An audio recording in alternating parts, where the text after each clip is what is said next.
So we have two readings this morning. The first one, I'm going to read it to you from the Gospel, and then I'm going to read you the version from Valtorta, just because it's kind of interesting sometimes to get the more fleshed out version.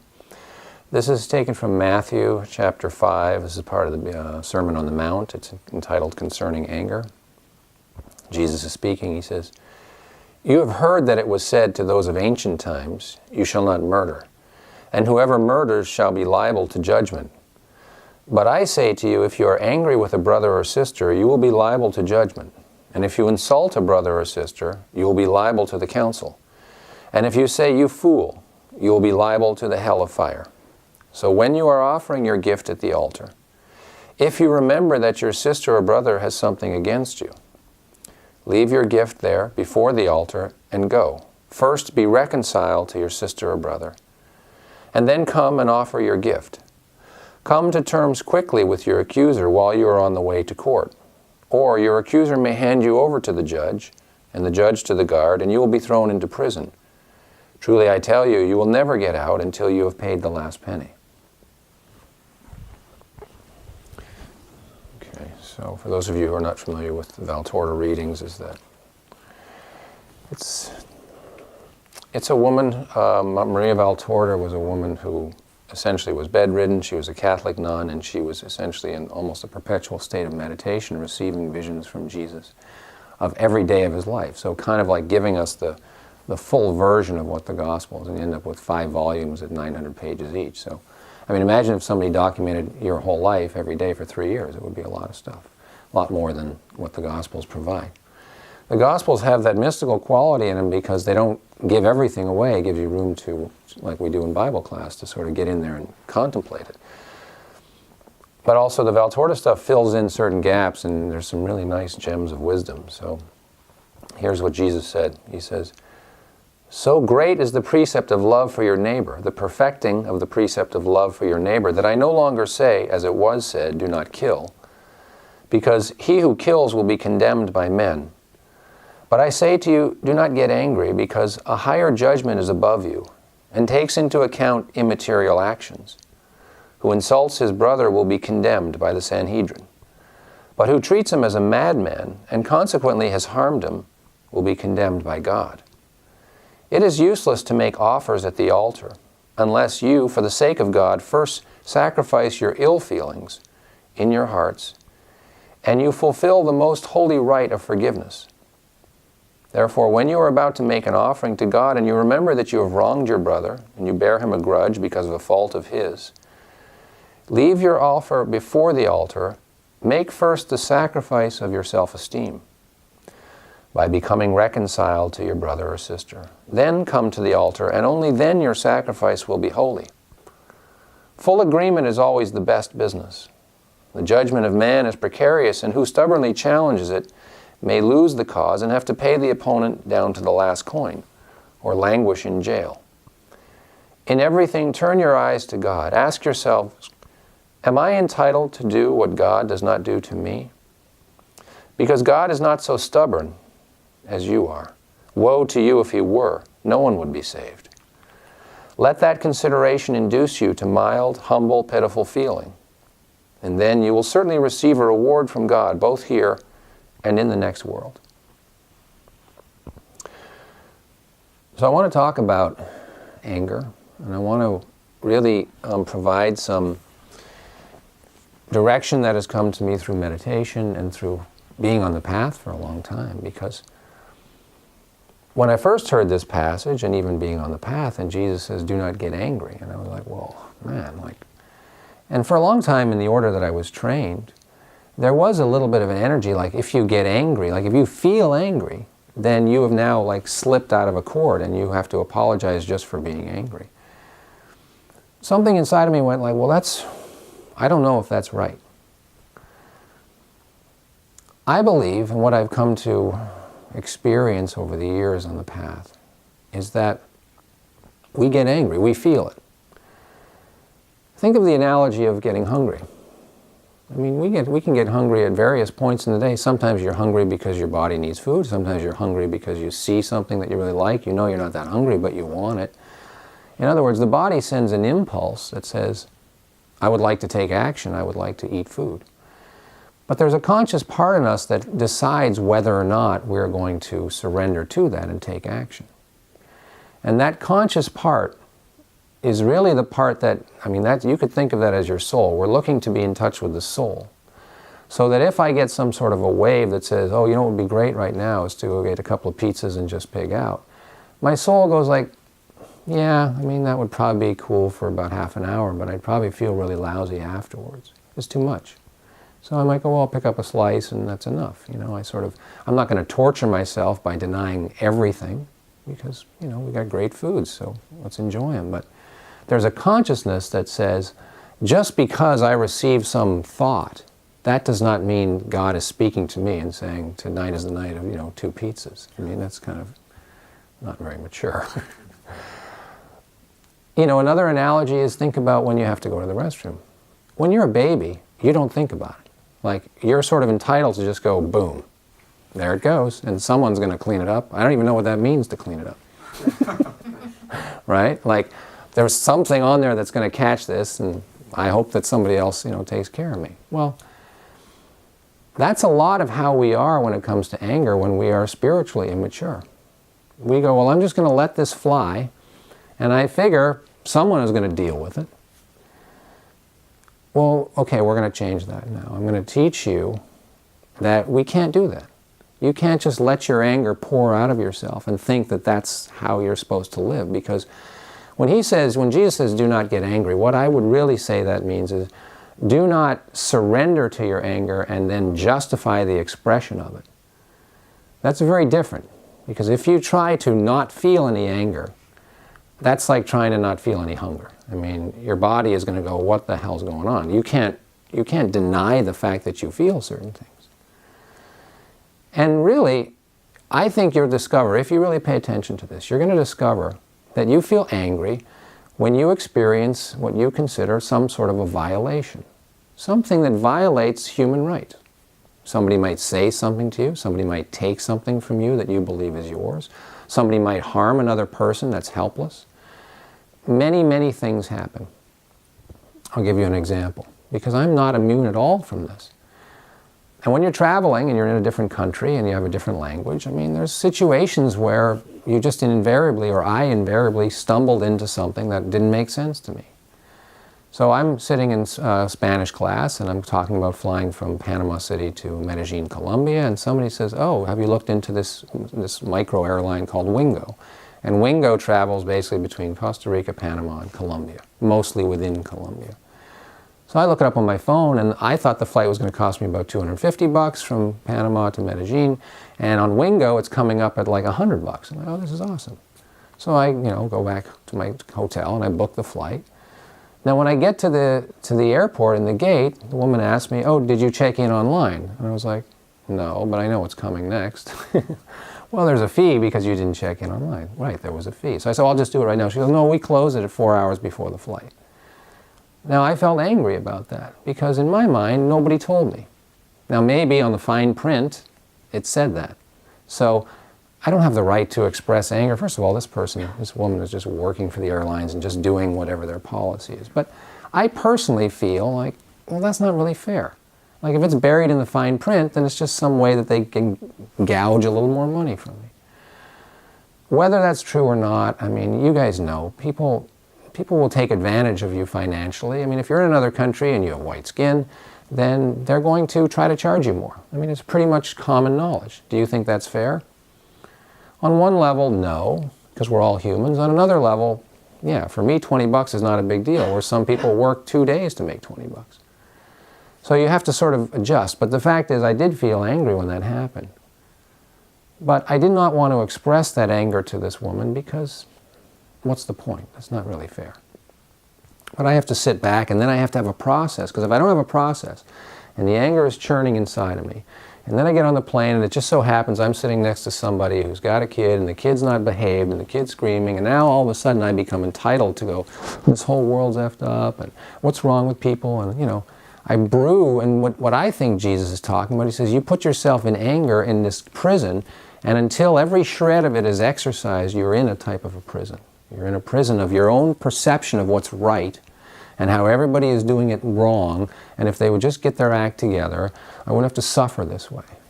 Okay, well, Jesus is saying, what if God thought that way about us and did not move towards forgiveness and acceptance and understanding the situation? He says nobody would be saved, because from God's perspective, we all violate each other's rights.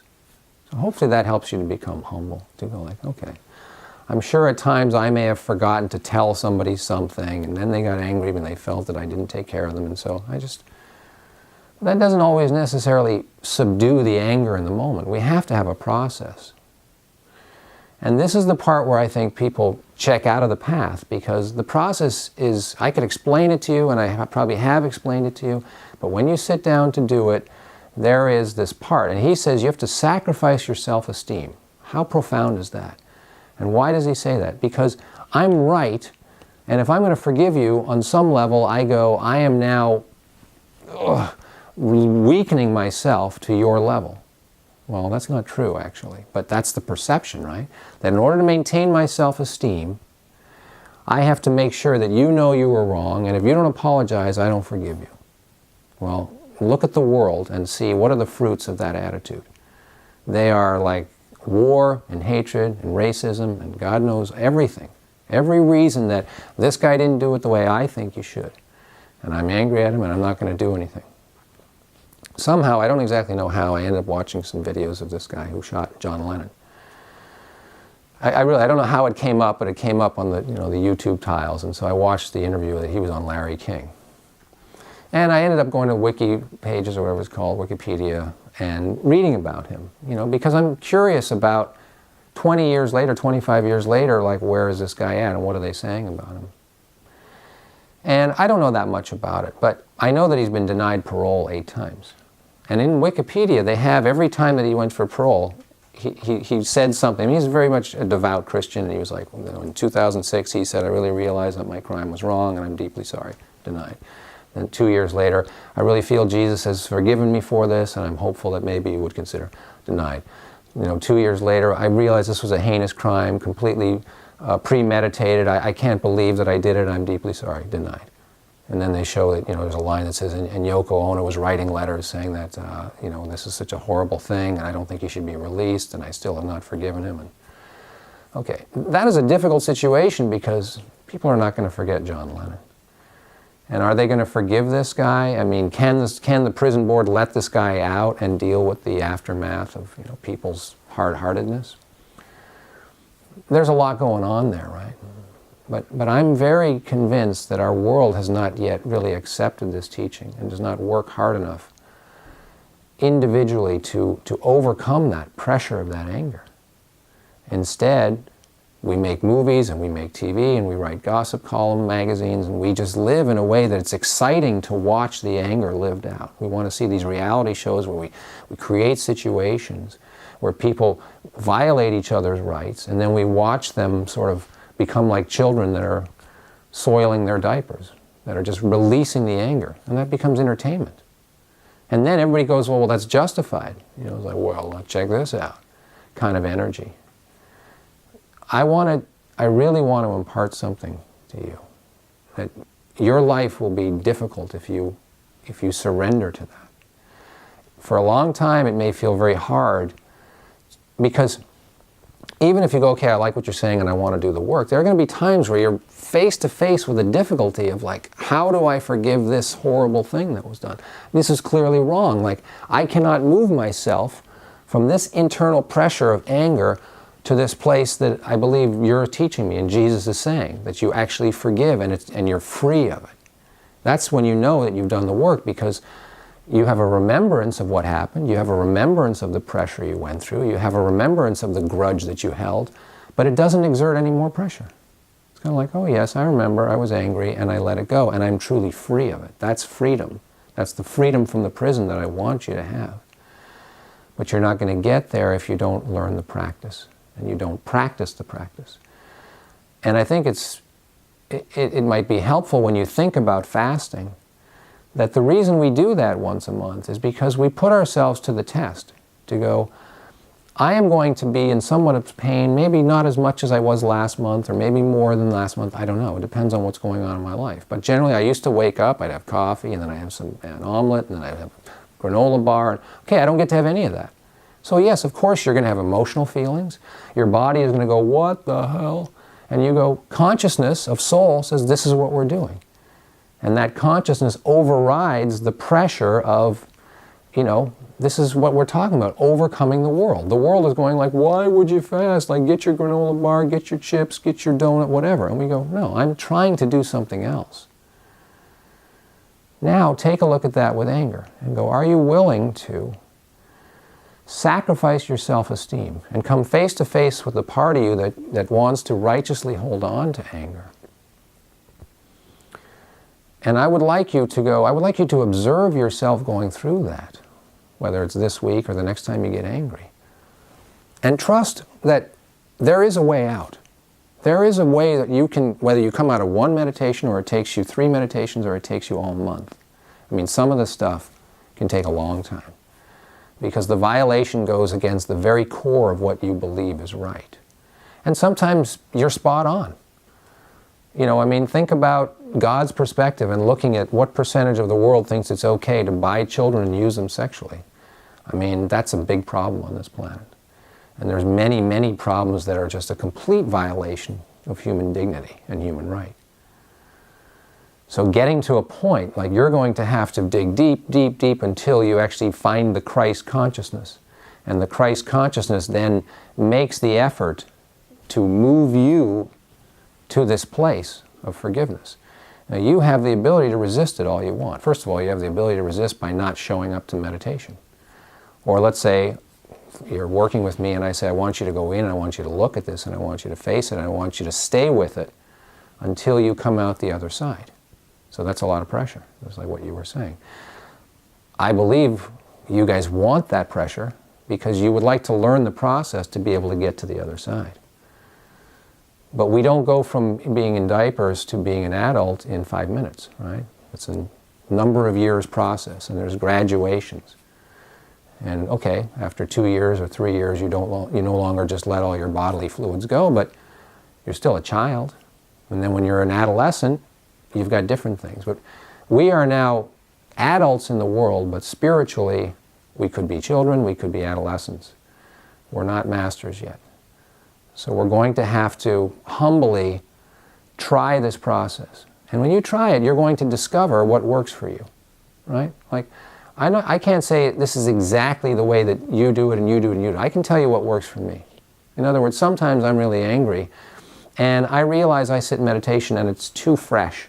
So I need to go do something physical, like go to the gym or clean my house or go for a walk or whatever. I need to get out and just experience something where my mind is not so prominent. But I always am telling myself, well, I'm going to come back to this. And other times, I just need to have a night of sleep. I'll sleep on it and I'll wake up and I'll be a little bit more willing to take it on. Some others may find the opposite. They can't sleep because when this thing is stewing on them, they have to go and sit in meditation. Other people might go, it's better for me to eat a good meal. I feel loved through the food. And then I'm going to sit and then I'm going to meditate. So whatever it is that gets you there, you have to determine. You have to practice and you have to see. But then when you're there, you have to explore, first of all, as you know from all the classes you guys have done at Meditate, you have to validate your emotions. You can't, well, I don't want to be angry, it's not right for me to be angry. Well, that doesn't work. And I think sometimes people interpret that teaching to go like, if you're angry, you're already in a state of sin. That's impossible. That's my teaching.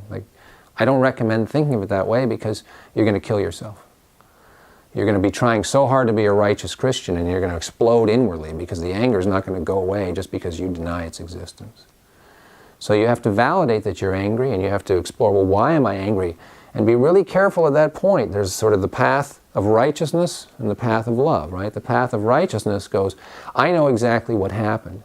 This person did this, they had these intentions, they were thinking about me like this, and it's pretty obvious. But the Christ in you will go like, maybe you're interpreting that with some falsity. And this is where we have to go back to our original upbringing and discover to what degree we have concepts and we have wounds and we have beliefs and we have habits that have created a certain blindness, that we don't see the truth anymore. We want, this person wronged me, therefore I can see they're a bad person, therefore I can cut them off and it's finished. Yeah, there's a temporary relief to that. But if you ask me, you're still in prison. So I have to work harder to go, well, what is the story that I'm creating in my mind? Because this person did this, does that mean something about me? Does it mean something about them? And you got to explore that. You can't just dismiss it. You have to look at it and go, okay, what is this story? And how do I think this is going to be alleviated? How many times you just go, well, I just don't want anything to do with this person. That'll solve it. And I go, I don't think Jesus would go, that's a thumbs up for me. And another one might be, well, I'm just going to call them up and just kind of like go off on them and just get it out of my system. Jesus, nix. No good.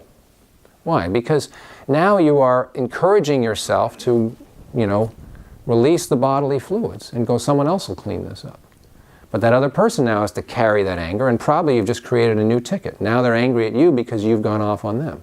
So you guys are no longer even talking about the actual incident. You're talking about how you're dealing with it. And sometimes you got to do that too. So what is the solution? Well, the solution is, first of all, there's a way out. That's what I'm telling you. Right now that might be on faith. Like, I don't know if I'll ever get to the other side. And I tell you that there is no way to not get to the other side if you focus on being connected to God and you let the Christ in you reveal the truth. It's the human stubbornness that goes, I don't know if I want to get there. That's to me is like what Yoko Ono is saying. It's like, well, it's 25 years later and I still haven't forgiven. I mean, I understand somebody murders your husband, that's a huge thing. But everything is forgivable. I mean, that's what God is teaching us. And so, how hard are you going to work towards it? Or how much are you going to just dig your feet in and go like, this one, no, there's no way. You're in prison if you do that. Everybody in God's mind screws up, and everybody is entitled to be forgiven for that. And I want you to live that way. Why? Primarily because it frees you. Secondarily, because it frees them. And that's good for everybody. If everybody is freed, then that's a potentially healthy society. So before we end, I want to prepare you for the discomfort of working through a process like that. And as you go through fasting this Tuesday, and you feel yourself in the discomfort and you watch yourself choose not to indulge in food, and I say indulge and that's a little extreme, but you choose not to eat. Because you believe in what we're doing here. We're teaching ourselves that the soul is the decision maker of your life. Not your mind, not your body, and not your emotions. But those three things have to be honored because if somebody wrongs you, there's truth. Yeah, that was not right. I felt violated by that. That person crossed my dignity. Okay, that's fair. How are we going to deal with that now? And the discomfort of the part of you that wants to just do what you've always done, whether that's something against them, or you just want to check out and go eat a lot of stuff, or you just want to go get wasted, or you just want to depress and withdraw. Like, those are adolescent mechanisms for dealing with a spiritual dilemma.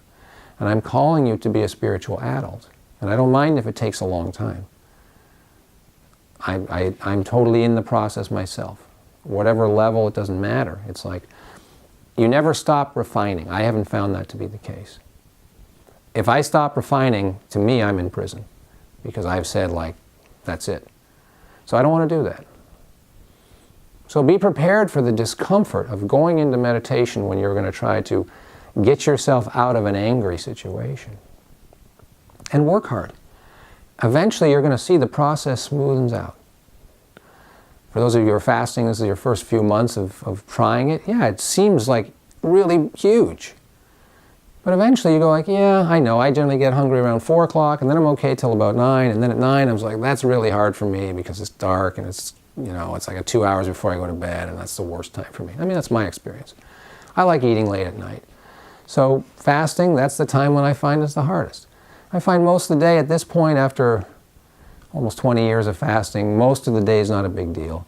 But I know that towards the end of the evening, there's part of me, and I just got to prepare for that. So either I got to have a good book, or I got to go play squash and then go right to bed, or whatever it is. You develop a strategy to counter what you know, the battle that's awaiting you. And when it comes with your anger, you'll start to see that there's certain things that eventually you go, You know, I was thinking about this image. There's some people who go scuba diving and they're right there amidst the sharks. And they're not worried because they know that the sharks don't typically attack the scuba divers unless you're waving a hunk of meat that's bleeding, right? That's kind of weird. But when you've never been in the water with sharks, you're like, oh my God, it's scary. I've had that experience before because you don't know. But eventually you go, oh, I'm going to get through this. I don't need to be quite as riled up as I used to be. And that's one of the gifts of this process. You do the process enough times, you get mature in it and you remain relaxed in it, and it moves faster. Without all the resistance of that emotion, you move through it faster. But you're going to have to go through the phase where there's probably a lot of resistance. So don't give up because of that.